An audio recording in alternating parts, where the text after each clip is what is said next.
শীতের সিজন যেহেতু শেষ হয়ে গেল, তাই ভাবলাম এই গাছগুলো রেখে আর কি করব। গাছগুলোতে যেহেতু ফুল হওয়া বন্ধ হয়ে গেছে, মরেই এসছে, তাই ভাবলাম যে গাছগুলো থেকে মাটি আলাদা করে দিই আর গাছগুলোকে উপড়ে ফেলে দিই। যখন দেখলাম গাছগুলো সুন্দর উপড়ানো হয়ে গেল, কারণ মাটিগুলো একদমই ঝুরঝুরে ছিল, উপযুক্ত অন্য কোনো গাছ লাগানোর জন্য একদমই উপযুক্ত। তাই সেরকমভাবে আমি মাটিগুলো আলগা করতে থাকলাম।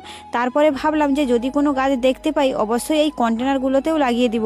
একটু পরেই যখন আমি গাছগুলোর দিকে চোখ মেলে দেখি, আমার জবা গাছের কন্টেনারে দুটো গাছ হয়ে গেছে। একটা তো নয়নতারা আমি চিনতেই পাচ্ছি, আর একটা এই যে লাল পাতাযুক্ত গাছ, কি গাছ আমি চিনতে পারছি না। যদি তোমরা চিনতে পারো অবশ্যই কিন্তু কমেন্টে জানিও, যদি ফুল হয় তো আমি বুঝতে পারবো কি গাছ।